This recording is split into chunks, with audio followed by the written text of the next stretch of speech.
इस हिंदी दिवस के शुभ अवसर पर आप सभी का हार्दिक अभिनंदन करता हूं। आदरणीय प्राचार्य जी, सम्मानित अभिभावकगण,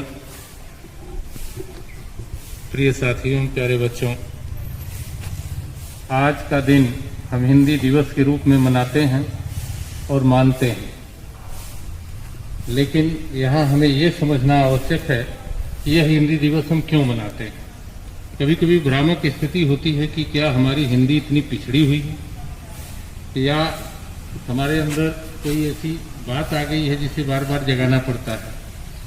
तो यहाँ मैं बतला देना चाह रहा हूँ आपको कि साहित्य और परंपरा को लेकर हिंदी में कहीं कोई पिछड़ापन नहीं है, न ही कोई कमी है, न ही उस संदर्भ में हिंदी दिवस को मनाया जाता है। हिंदी दिवस मनाने का सिर्फ और सिर्फ एक प्रयोजन है कि सरकारी कामकाज की भाषा के रूप में हिंदी की जो स्वीकृति हुई संविधान सभा द्वारा, वो 14 सितंबर को हुई थी। 14 सितंबर 1949 में संविधान सभा में हिंदी को राजभाषा के रूप में स्वीकार किया गया, इसलिए हम हिंदी दिवस मनाते हैं। ये हमें हिंदी की हमारी कमजोरी को पुनर्जीवित करने के लिए नहीं, बल्कि उस दिवस को बार बार स्मरण करने के लिए जिसमें हमें सरकारी भाषा के रूप में इस्तेमाल किया गया हमारी हिंदी को। तो इस कार्यक्रम को हम अभी आगे बढ़ाएंगे। उसके पहले मैं अपने संस्था प्रमुख माननीय प्राचार्य जी से विनम्र निवेदन करूंगा कि वो दीप प्रज्वलन करके आज का कार्यक्रम आरंभ करें।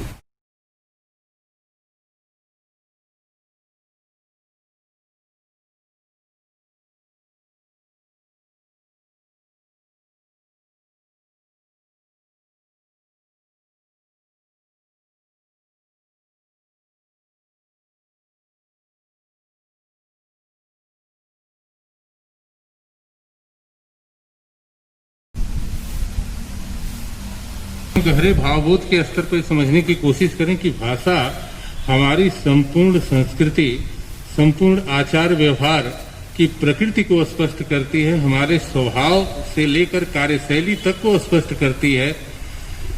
कहीं न कहीं से ये हमारी पूरी परंपरा के बोध कराने का एक सशक्त माध्यम है। तब जाकर हम कुछ ज्यादा ही ईमानदार बन पाते हैं अपनी भाषा के प्रति।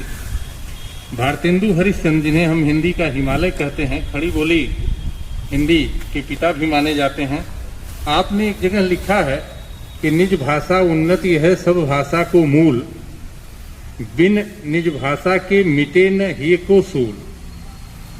उन्होंने कहना चाहा कि निज भाषा, यहाँ निज भाषा का मतलब है अपनी मातृभाषा, जो हमारी सहज अभिव्यक्ति का माध्यम है। बिना उसके प्रयोग के हम उन्नति नहीं कर सकते और बिना निज भाषा के, मातृभाषा के प्रयोग के हमारे हृदय का जो कष्ट है, जो दुख है, वह नहीं अभिव्यक्त हो सकता। ये महत्व होता है। और एक लंबी विरासत रही हिंदी भाषा को लेकर। अगर इस भाषा को हम देखना चाहें तो प्रचलन के लिहाज से तो ये 5वीं शताब्दी में लगभग इसकी शुरुआत हो चुकी थी, लेकिन 8वीं शताब्दी आते आते इसकी कुछ प्रारंभिक रचनाएं ऐसी सामने आती हैं जहां हम पाते हैं कि पुरानी हिंदी, जिसे अपभ्रंश कहते हैं, जो संस्कृत की परंपरा से आगे बढ़ी, संस्कृत, पाली, प्राकृत और अपभ्रंश से हिंदी की शुरुआत हो गई। जहां तक उसके विकास की बात है तो एक बोली भाषा के रूप में तो उतनी नहीं, लेकिन साहित्य की दृष्टि से बड़ी समृद्ध रही भाषा है और इसकी अलग अलग बोलियां अपना नाम अलग अलग बनाए रखे।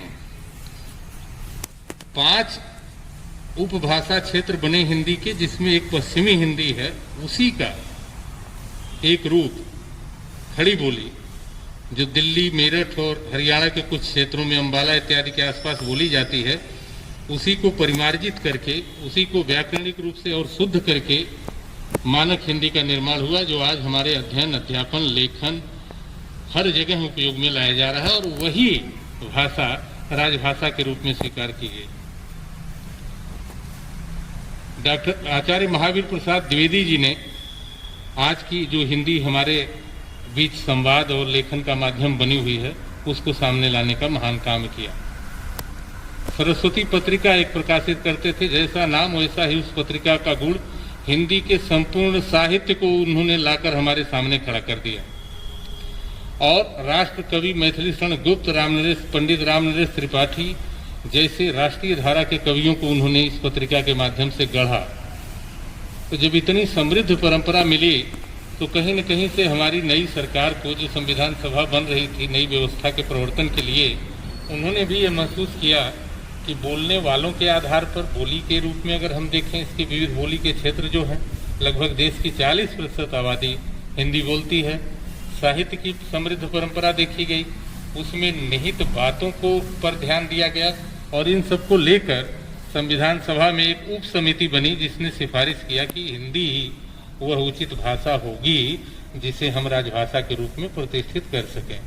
तो राजर्षि पुरुषोत्तम दास टंडन जी के नेतृत्व में एक समिति बनी जिसने विधिवत सिफारिश किया और अनुच्छेद 343 क के अंतर्गत हिंदी को राजभाषा के रूप में घोषित कर दिया गया। अब रह गई बात कि हिंदी को कैसे समृद्ध किया जाए, तो सिर्फ एक ही माध्यम नहीं हो सकता है कि हम हिंदी में बोलें। पिछले दिनों सर ने एक बात कही, मुझे बड़ी अच्छी लगी, और कि हम हिंदी के शब्दों का प्रयोग नहीं करते हैं इसलिए वो विस्मृत होती जाती हैं। हम धड़ल्ले से बोलते भले हिंदी हैं लेकिन अंग्रेजी के उन शब्दों को लाकर बार बार व्यवहार करते हैं और बाद में हमें डिक्शनरी या शब्दकोश की मदद लेनी पड़ती है जो सामान्य कार्य व्यवहार की भाषा है, जिसके बारे में हम जानते हैं फिर भी हम प्रयोग नहीं करते। ये दिवस वास्तव में हम इसी बात के लिए मनाते हैं कि हम जो जानते हैं उसको भी अभिव्यक्त नहीं करते हैं। ये सबसे बड़ी हमारी कमी आती जा रही है। तो हिंदी हमारे व्यवहार में मजबूत हो, हमारे कार्य व्यापार में मजबूत हो, और कहीं कहीं तो इतनी मजबूत है कि जहां हमें कुछ भी करना नहीं है बल्कि वो पता नहीं सहज रूप से, स्वाभाविक रूप से है। जैसे फिल्म देख लीजिए आप, हिंदी के गीत देख लीजिए, और हिंदी क्षेत्र में भी हिंदी की फिल्में, हिंदी के गाने इतने लोकप्रिय हैं, इतने प्रचलित हैं और इतने चाव से लोग सुनते हैं। इवन पश्चिम बंगाल में भी मैं 7-8 सालों से हूँ और देख रहा हूँ कि इतनी शौक है लोगों को कि जो पूर्ण रूप से बांग्ला भाषी हैं वो हिंदी गीतों को सुनते हैं। नहीं, हमारे हिंदी में सरसता है, उसके अंदर दूसरे से स्वीकार्यता लेने की क्षमता है, चाहे वो गाने के रूप में हो, चाहे संवाद के रूप में हो, चाहे फिल्मों के रूप में हो, चाहे साहित्य के रूप में हो। आज तुलसीदास जी के मानस की पंक्तियों को दूसरे लोग भी, हिंदी प्रदेश के लोग भी रटे हुए हैं, उनके मंदिरों में भी, उनके देवस्थानों पर भी उसका पाठ हो रहा है। ये हमारी हिंदी की ताकत है। और ठीक वही ताकत इस जुबान में, कामकाज की भाषा में भी है, लिखने में भी है, देवनागरी लिपि का प्रयोग करते हुए उसे अभिव्यक्त करने में भी है। एक सरकारी संस्था की एक महत्वपूर्ण इकाई होने के नाते हमारा ये धर्म है कि हम जो है अपने संस्था प्रमुख के निर्देशों का अनुपालन करें और राजभाषा हिंदी को अपने स्तर से कितना हम प्रचारित प्रसारित कर सकते हैं, जिसकी हमें जिम्मेदारी मिली है, विधिक रूप से हमें पूरा करना है। हम उस क्षेत्र में एक सरकारी कर्मचारी होने के नाते क्या कुछ कर सकते हैं, ऐसा हमें करना है। अब इस कार्यक्रम को थोड़ी सी दूसरी दिशा देते हुए मैं अपना पक्ष रखने के लिए और एक सुंदर सी कविता प्रस्तुत करने के लिए विद्यालय के संस्कृत अध्यापक आदरणीय मोदी जी को मैं आमंत्रित करना चाह रहा हूं कि वो आए, संक्षेप में अपना विचार व्यक्त करें हिंदी भाषा के ऊपर और साथ में अपनी कविता प्रस्तुत करें। मोदी साहब। सम्माननीय प्राचार्य महोदय, वरिष्ठ शिक्षकगण तथा मेरे अजीज मित्रों, मैं आज हिंदी दिवस के उपलक्ष्य में 2 बात कहने के लिए यहाँ उपस्थित हुआ हूँ। कहा गया है हिंदी अहम वतन है, हिंदोस्तां हमारा, सारे जहां से अच्छा हिंदोस्तां हमारा। यह हिंदोस्तां कहलाने वाला देश आज हिंदी के प्रचार प्रसार में पिछड़ा हुआ है। आखिर इसका कारण क्या है? हम प्रतिवर्ष हिंदी दिवस मनाते हैं फिर भी यह आगे नहीं आ रहा। इन्हें पिछलग्गू बना दिया गया है, इन्हें आगे लाने की जरूरत है। सर्वप्रथम 14 सितंबर 1949 को विधिवत आधिकारिक रूप में इन्हें स्वीकृति मिली थी और उसके 4 साल के बाद यानी 14 सितंबर 1953 को प्रथम हिंदी दिवस मनाया गया था। आज 68वां हिंदी दिवस हम लोग मना रहे हैं। मैं सुनील जोशी जी के एक गीत प्रस्तुत करना चाहूंगा। यह हिंदी कविता है। यह हिंदी के सभी जितने भी विद्वान हुए, जितने भी कवि हुए, कुछ कुछ का इसका वर्णन है, आप इसे सुने। उन्होंने लिखा है, हिंदी हमारी आन है, हिंदी हमारी शान है, हिंदी हमारी आन है, हिंदी हमारी शान है, हिंदी हमारी चेतना वाणी का शुभ वरदान है, हिंदी हमारी चेतना वाणी का शुभ वरदान है, हिंदी हमारी वर्तनी, हिंदी हमारा व्याकरण, हिंदी हमारी वर्तनी, हिंदी हमारा व्याकरण, हिंदी हमारी संस्कृति, हिंदी हमारा आचरण, हिंदी हमारी वेदना, हिंदी हमारी गान है, हिंदी हमारी चेतना वाणी का शुभ वरदान है, हिंदी हमारी आत्मा, हिंदी हमारी आत्मा भावना का साज है, हिंदी हमारे देश की हर तोतली आवाज है, हिंदी हमारी अस्मिता, हिंदी हमारा मान है, हिंदी हमारी चेतना वाणी का शुभ वरदान है। इस भाषा में हिंदी निराला प्रेमचंद की लेखनी का गान है, हिंदी निराला प्रेमचंद की लेखनी का गान है, हिंदी में बच्चन पंत दिनकर का मधुर संगीत है, हिंदी में तुलसी सूर मीरा जायसी की तान है, हिंदी हमारी चेतना वाणी का शुभ वरदान है। कहा गया है कि जब तक गगन में चांद सूरज की लगी बिंदी रहे, जब तक गगन में चांद सूरज की लगी बिंदी रहे, तब तक वतन की राष्ट्रभाषा ये अमर हिंदी रहे। हिंदी हमारा शब्द, हिंदी हमारा शब्द स्वर व्यंजन अमिट पहचान, हिंदी हमारा शब्द स्वर व्यंजन अमिट पहचान, हिंदी हमारी चेतना वाणी का शुभ वरदान है, हिंदी हमारी चेतना वाणी का शुभ वरदान है। अब मैं इतना कहकर अपनी वाणी को विराम दे रहा हूँ। धन्यवाद। आपने बहुत ही संक्षेप में हिंदी भाषा के प्रति जो आपके अपने विचार थे और जो इसकी साहित्यिक परंपरा है उसका भी आपने बोध कराया। कि अगली कड़ी में कुछ हमारे नौनिहालों और विद्यालय के छोटे कलमकारों की बारी आती है, वो इस कड़ी को समृद्ध करते हैं हमारे सामने।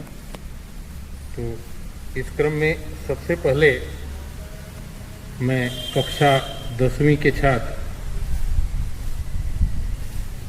आलोक तिवारी को आमंत्रित करता हूं, जो अपनी एक छोटी सी कविता राष्ट्रभाषा हिंदी को लेकर लिखी है वो प्रस्तुत करेंगे।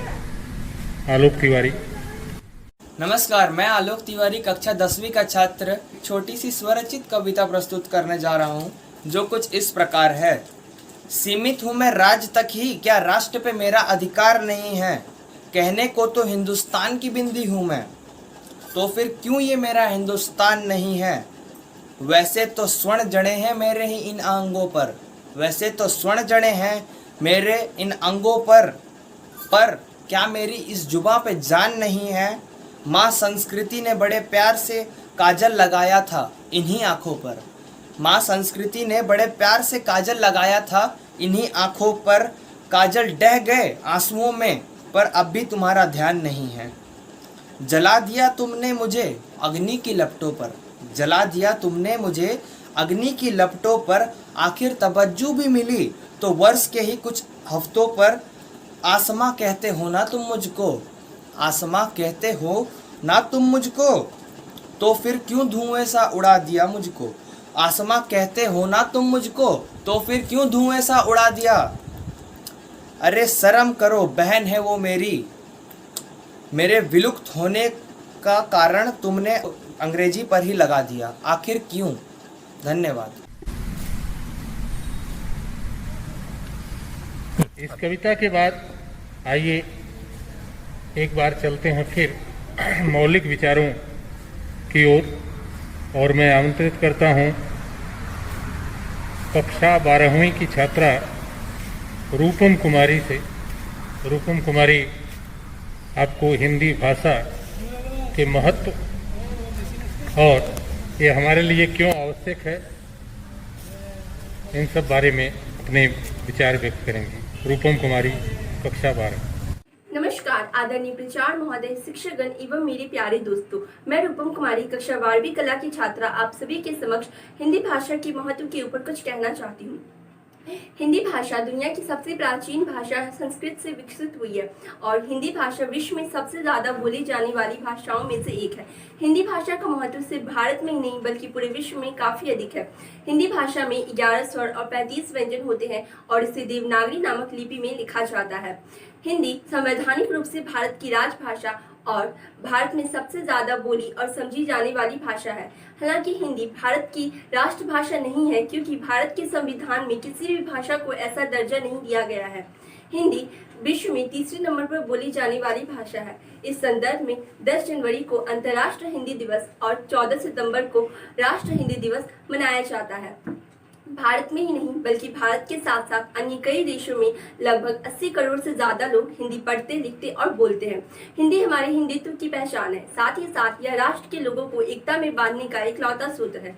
यह एक ऐसी मातृभाषा है जो कि हमें अपनेपन का एहसास दिलाती है। हिंदी भारत में संपर्क भाषा का कार्य करती है। यह भारत के बहुत से राज्यों की प्रमुख भाषा है जैसे कि बिहार, झारखंड, छत्तीसगढ़, राजस्थान, हिमाचल प्रदेश, मध्य प्रदेश, हरियाणा, उत्तर प्रदेश, अंडमान निकोबार और राष्ट्र राजधानी दिल्ली। किसी भी भाषा में राष्ट्रभाषा बनने के लिए उसमें सर्वव्यापकता, प्रचुर हिंदी साहित्य, बनावट की दृष्टि से सरलता और साहित्य रचना होनी आवश्यक है और ये सभी गुण हिंदी में है।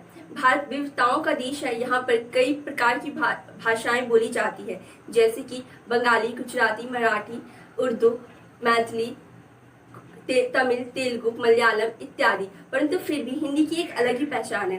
पूरे विश्व में हिंदी साहित्य की नज़र से अब बहुत ही समृद्ध मानी जाती है। इस समृद्ध को बरकरार रखने के लिए बहुत से लेखक आए हैं जिन्होंने हिंदी को एक अलग ही मुकाम पर पहुंचा दिया है जैसे कि मुंशी प्रेमचंद, सुमित्रा नंदन पत, महादेवी वर्मा, फणीश्वर नाथ रेणु, जयशंकर प्रसाद, हरिवंश राय बच्चन इत्यादि नाम इसमें शामिल है।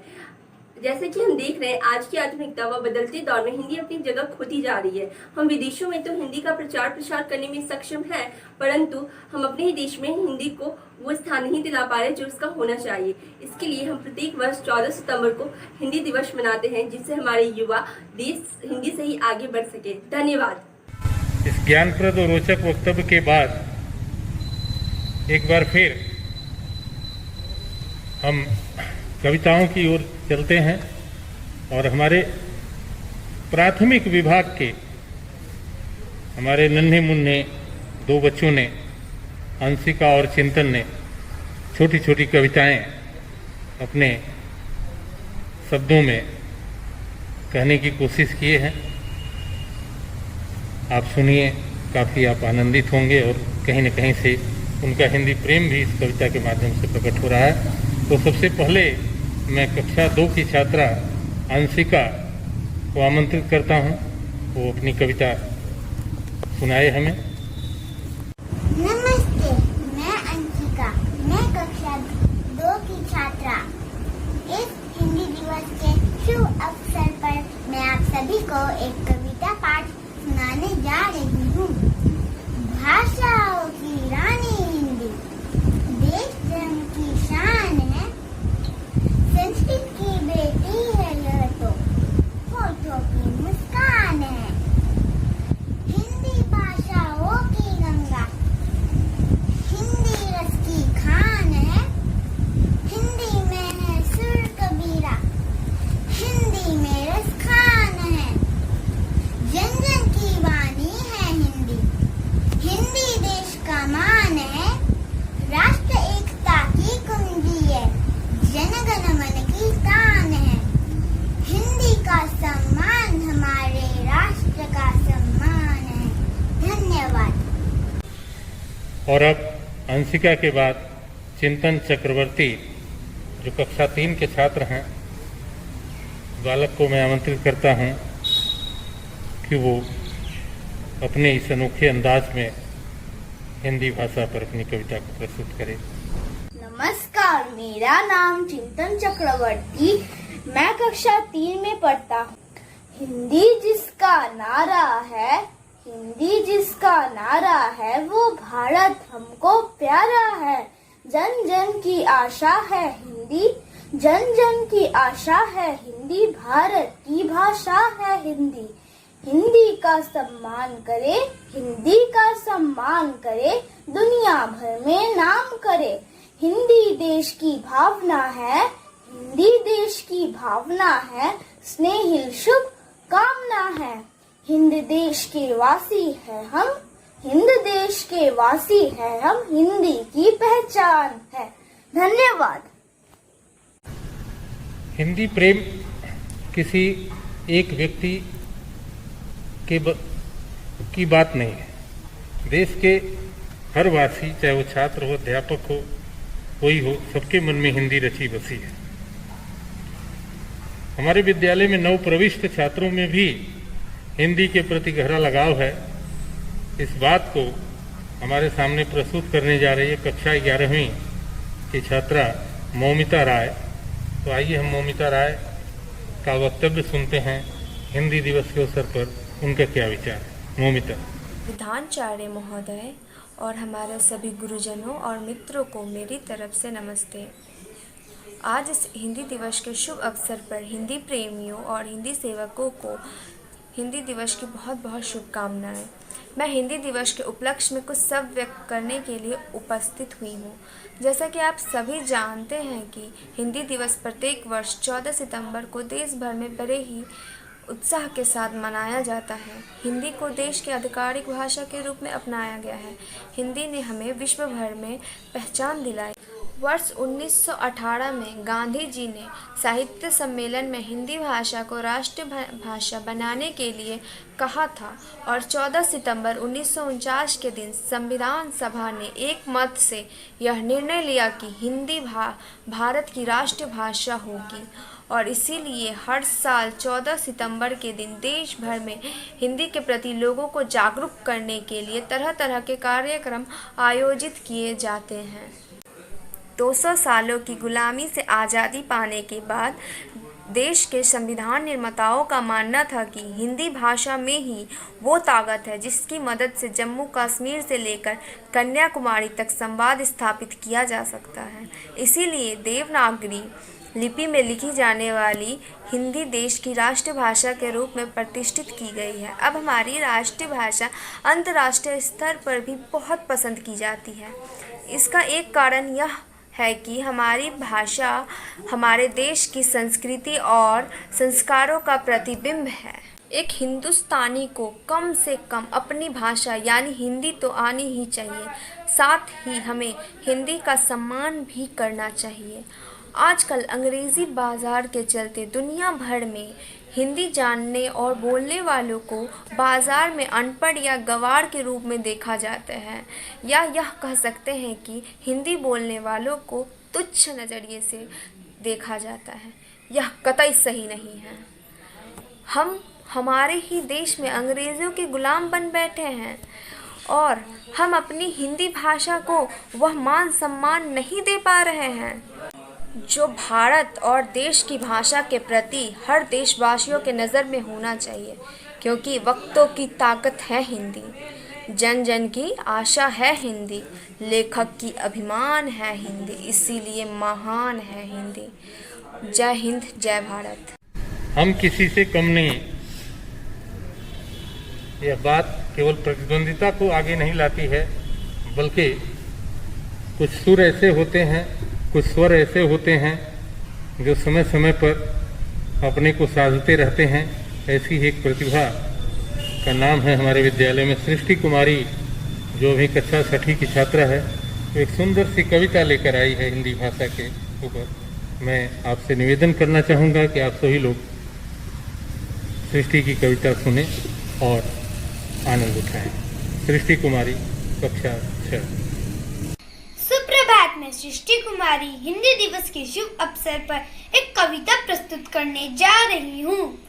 देववाणी संस्कृत की एक प्यारी वंशज हूँ मैं मैथिली मगधी बहनों की एक प्यारी अनुज हूँ मैं।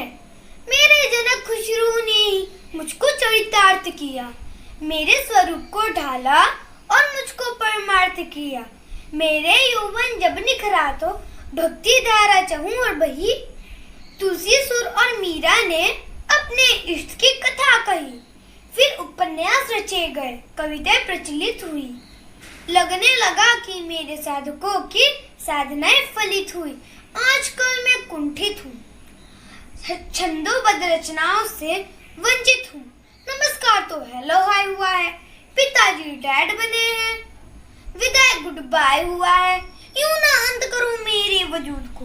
मैं भारत माँ की बिंदी हूँ, मैं आपकी हिंदी हूँ, मैं आपकी हिंदी हूँ। धन्यवाद।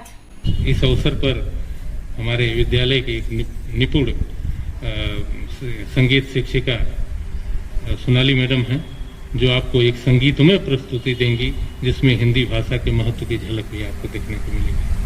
सोनाली मैडम। भारत का हो मस्तक ऊंचा,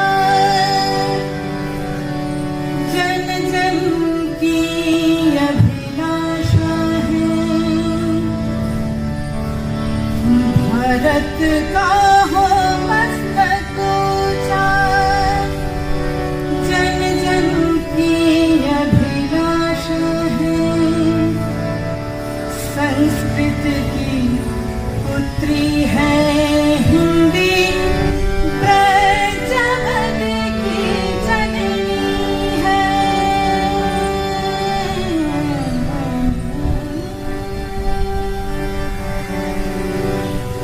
भारत का हो मस्तक ऊंचा, जन जन की अभिलाषा है। संस्कृत की पुत्री है हिंदी, ब्रजमन की जननी है। भारत का हो मस्तक ऊंचा, जन जन की अभिलाषा है। संस्कृत की पुत्री है हिंदी, ब्रजमन की जननी है। भारत का हो मस्तक ऊंचा।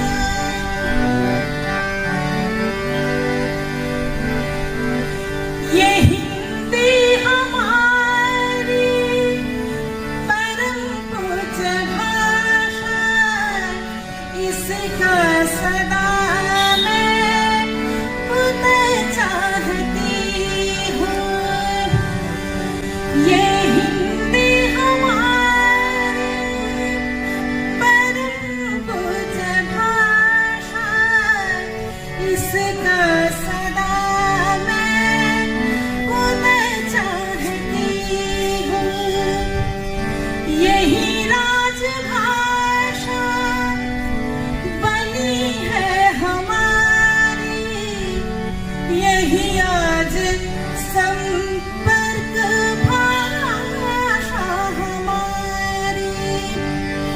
यही राजभाषा बनी है हमारी, यही आज संपर्क भाषा हमारी। भारत का हो मस्तक ऊंचा, जन जन की अभिलाषा है।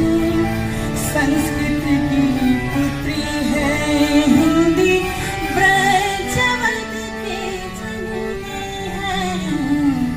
भारत का हो मस्तक ऊंचा।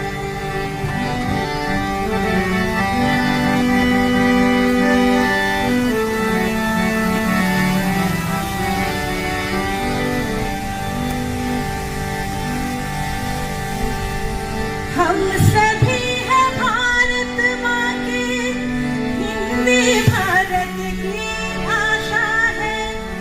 एक करेगी सबको हिंदी, हिंदी राजभाषा है।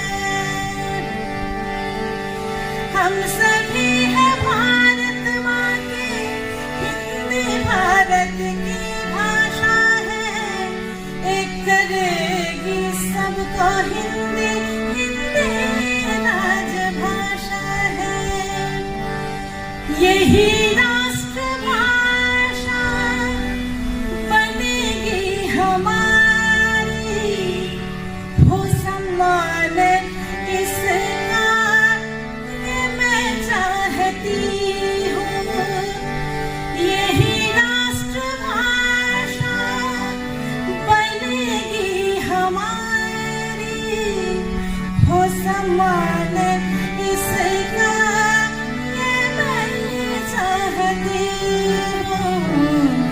भारत का हो मस्तक ऊंचा, जन जन की अभिलाषा है, संस्कृति की पुत्री है हिंदी, ब्रजवल की जननी है, भारत का हो मस्तक ऊंचा।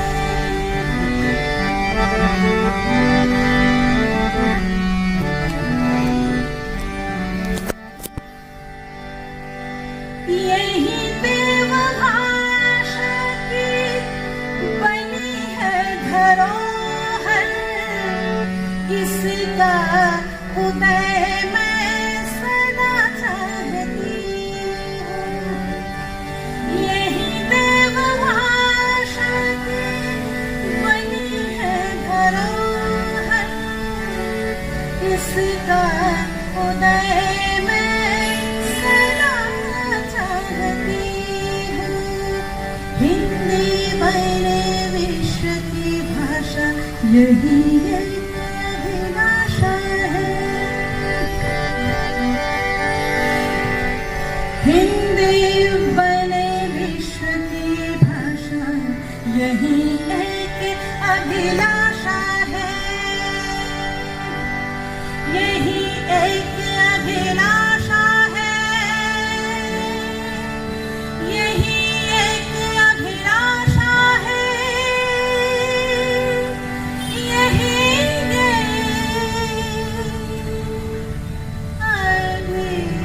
अभिलाषा है। सोनाली मैडम ने हम आपके सामने संगीत में प्रस्तुति दी। अगर हिंदी के प्रति समर्पित सेवा भाव एवं सम्मान भाव रखने वाले नागरिक होंगे हमारे देश में, तो राष्ट्रभाषा बनने में हिंदी को देर लगने वाली नहीं है, ये सत्य है। अब मैं कार्यक्रम के अंतिम चरण में प्रवेश करता हूं और प्रसन्नता पूर्वक इस बात को आधिकारिक रूप से रखते हुए कि हमारे माननीय प्राचार्य जी के नेतृत्व में विद्यालय में हिंदी भाषा का सम्मान बढ़ा है, मैं अपने कार्यकाल में भी महसूस कर रहा हूं। उसका सबसे बड़ा कारण है कि उनकी स्वयं रुचि लेना, और रुचि के लिए मजबूत आधार, ज्ञान का आधार है उनके पास। तो अब मैं सर को यहाँ आमंत्रित करना चाहूँगा कि एक कार्यालय प्रमुख होने के नाते हिंदी राजभाषा के पक्ष में, संस्था प्रमुख होने के नाते हिंदी शिक्षण के महत्व के संबंध में अपने बहुमूल्य विचार व्यक्त करें, और साथ ही हम अध्यापकों और छात्रों के लिए उनके मन में क्या इच्छा है और क्या दिशा निर्देश वो देना चाहते हैं वो हम ग्रहण करना चाहेंगे, सुनना चाहेंगे। माननीय प्राचार्य जी। धन्यवाद डीके सिंह जी। यहाँ उपस्थित सभी शिक्षक साथी, प्यारे बच्चों, सभी अभिभावकगण और सभी शिक्षक साथी जो अभी घर से ऑनलाइन कक्षाएं लेने में व्यस्त हैं, सबसे पहले मैं आज इस शुभ दिन पर सभी को शुभकामनाएं प्रेषित करता हूं। और आज के इस कार्यक्रम में आपने देखा कि किस तरह से हमारे सभी बच्चों ने, हमारे सभी शिक्षक साथियों ने कितने मन के साथ इसमें भाग लिया और अपने अपने स्तर पर उन्होंने अपनी अभिव्यक्ति रखी और हमारी जो हिंदी भाषा है इसके प्रति अपना लगन और अपना प्रेम उन्होंने व्यक्त किया। आज का दिन हर वर्ष 14 सितंबर हम लोग राजभाषा के रूप में मनाते हैं। जैसा आप सब सुन चुके हैं कि आज ही के दिन आधिकारिक तौर पर सन 1949 में इसको राजभाषा का दर्जा मिला था। तो उसी दिन के स्मरण के रूप में हम इस दिन को हमेशा मनाते हैं। जहाँ तक रही बात हिंदी के महत्व की, या हिंदी की ताकत की, तो सबसे पहले ये हमें अपने दिल में महसूस करना चाहिए और हमें ज्ञान होना चाहिए कि किसी भी रूप में हिंदी भाषा किसी भी विदेशी भाषा से या किसी भी अन्य भाषा से कमोतर नहीं है। यही एकमात्र ऐसी भाषा है जिसमें जैसा बोला जाता है वैसा ही लिखा जाता है और जैसा लिखा जाता है उसको वैसा ही पढ़ा जाता है।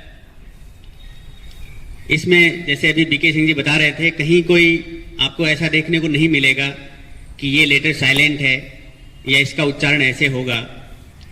बशर्ते कि आपको व्याकरण का और लिपि का ज्ञान हो तो इस भाषा को पढ़ना, लिखना, समझना शायद अन्य किसी भी भाषा से ज़्यादा आसान है।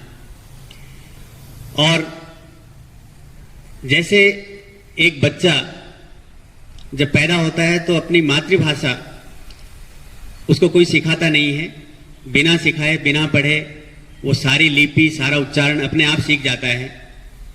वैसे ही हिंदी भी कमोबेश हमारी मातृभाषा ज़्यादातर भाग में, हिंदुस्तान के अगर ज़्यादातर प्रदेशों में देखें तो ये भाषा हम जन्म से सीखते हैं, जन्म से बोलते हैं, तो इसमें किसी तरह की कठिनाई हमें नहीं होनी चाहिए।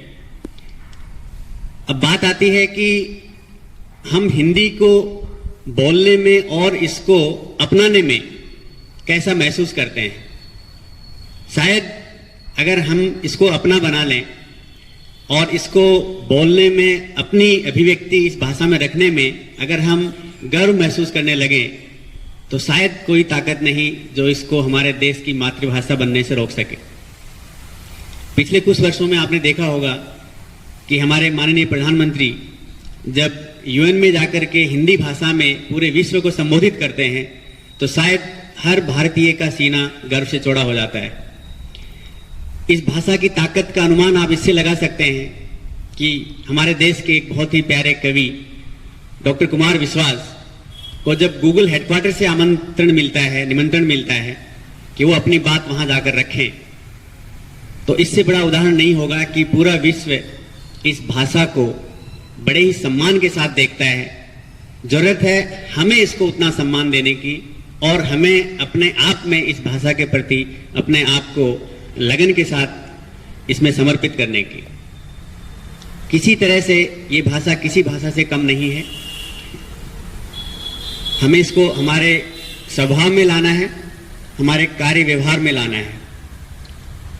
हमारा विद्यालय एक राजकीय कार्यालय होने के नाते भी हमारा ये दायित्व बनता है कि हम जहां तक हो सके अधिकाधिक कार्य इस हिंदी राजभाषा में करें और हम कोशिश भी कर रहे हैं। हर वर्ष हमारा जो हिंदी कार्यालयी काम का जो प्रतिशत है वो इस भाषा में, हिंदी भाषा में हर वर्ष हम इसमें प्रगति कर रहे हैं और हम अग्रसर हैं कि आगे भी हम बहुत जल्दी 100% हमारा कार्यालयी कामकाज है वो हिंदी भाषा में करने का लक्ष्य है, वो शायद हम लोग हासिल कर लेंगे। तो एक बार फिर से मैं आप सभी को, सभी बच्चों को, सभी अभिभावकों को इस शुभ दिन पर शुभकामनाएं देता हूं और इस विश्वास के साथ कि हम हिंदी भाषी होने के नाते या हिंदी भाषा को अपनाने के लिए अपने आप को गौरवान्वित महसूस करेंगे। कहीं भी इसमें संकोच करने की जरूरत नहीं है और जैसा हमारी सरकार कोशिश कर रही है, शायद हर नागरिक की भी यही इच्छा है कि जितना जल्दी हो सके इसको राष्ट्रभाषा का दर्जा मिले और पूरे विश्व में हमारी इस जो प्रिय भाषा है इसको उतने ही सम्मान के साथ देखा जाए जितने दूसरे देशों की राष्ट्रभाषा को देखा जाता है। तो इसी विश्वास के साथ कि हम सब इस लक्ष्य की ओर अग्रसर रहेंगे और बहुत जल्दी हम सब की जो ये कामना है वो पूरी होगी। इसी के साथ एक बार पुनः सभी को इस दिवस पर बहुत बहुत बधाई और हार्दिक शुभकामनाएं। धन्यवाद। आपका बहुत बहुत आभार सर। और जैसा कि आपने अपने वक्तव्य में हमारे सामने स्पष्ट किया कि हिंदी की ताकत और हिंदी की गौरव को कैसे हम बढ़ा सकते हैं। कार्यक्रम के अंत में मुझे एक कड़ी और जोड़ते हुए बड़े आनंद और गर्व की अनुभूति हो रही है कि हमारे माननीय प्राचार्य महोदय ने एक सम्मति दी थी, बल्कि उस कार्यक्रम का उन्होंने स्वयं नेतृत्व किया कि क्यों न इस अवसर पर सभी शिक्षक साथियों, कर्मचारियों और छात्रों के लिए एक प्रश्नोत्तरी का आयोजन हो जाए। मैं माननीय प्राचार्य जी से विनम्र निवेदन करता हूं कि इस प्रश्नोत्तरी को वो संस्था प्रमुख के रूप में हम सभी के लिए जारी करें। माननीय प्राचार्य।